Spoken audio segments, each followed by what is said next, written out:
Setelah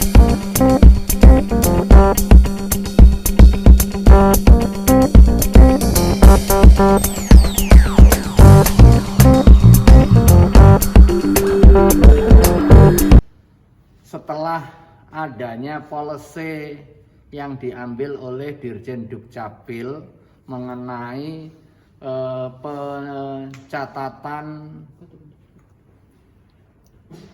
keluarga yang melaksanakan perkawinan tidak tercatatkan dan dimasukkan di dalam KK, saya menjalin kontak dengan Pak Dirjen. Gimana duduk perkaranya?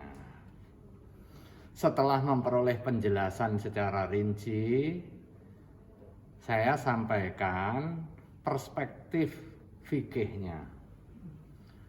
Nikah siri dalam pengertian pelaksanaan akad nikah yang terpenuhi syarat dan rukun pernikahan, tetapi belum dicatatkan secara kenegaraan, itu hukumnya sah.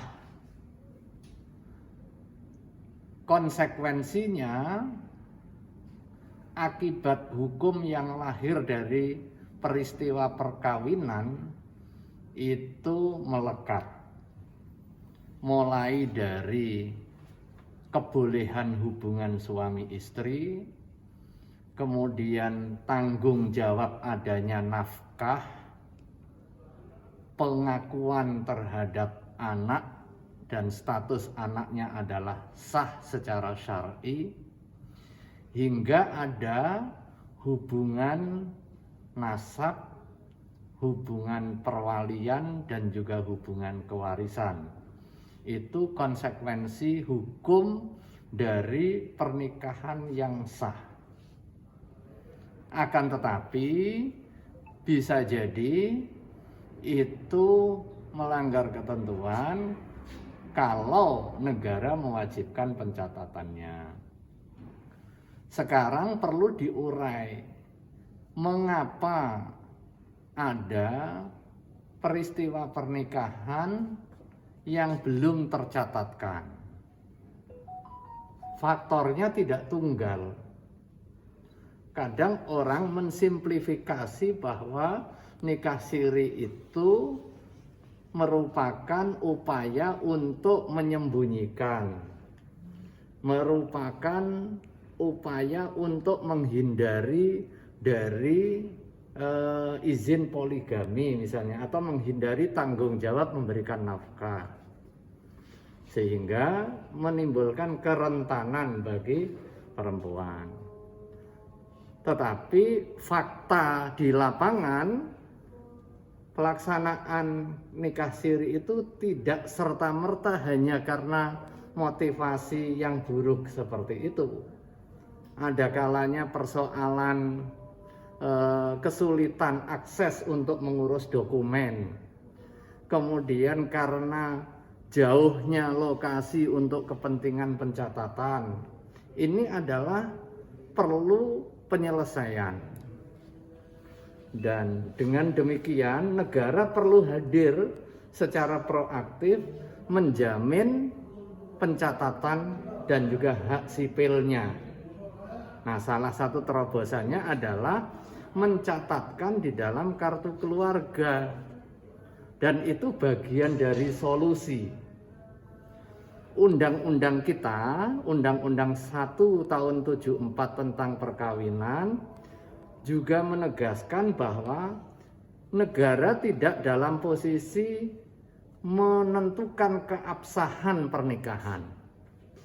Pasal 2 ayat 1 menerangkan bahwa pernikahan itu sah jika dilaksanakan sesuai dengan ketentuan agamanya masing-masing dan kepercayaannya. Baru kemudian perkawinan dicatat untuk kepentingan administrasi sesuai dengan ketentuan peraturan perundang-undangan. Artinya keabsahan pernikahan itu balik kepada aturan agama, dan secara syar'i pernikahan yang terpenuhi syarat dan rukunnya itu sah. Maka tanggung jawab negara adalah memastikan hak sipilnya. Nah, dengan pencatatan kemudian masuk ke KK itu bagian dari ikhtiar negara memberikan jaminan kepastian hukum. Tapi harus dipastikan bahwa peristiwa pernikahan itu sesuai dengan ketentuan agama. Jangan sampai hanya karena pengen hidup kumpul bareng tanpa ikatan perkawinan kemudian dicatatkan sebagai peristiwa perkawinan, nggak boleh. Karena itu tidak memenuhi syarat dan rukun perkawinan, dan sekalipun dia bareng, sekalipun punya anak, tetap nggak absah, begitu. Jadi penegasannya untuk kakak untuk buat pasangan siri ini harus dikaji ulang ya Pak ya? Oh enggak, penetapan dan juga kebijakan memasukkan hubungan suami istri dari hasil pernikahan siri di dalam KK itu ijtihad progresif yang menjadi salah satu solusi dalam memenuhi hak sipil orang yang melakukan pernikahan siri, ya, yang bisa jadi karena kesulitan akses untuk kepentingan perolehan dokumen sipilnya. Nah, itu.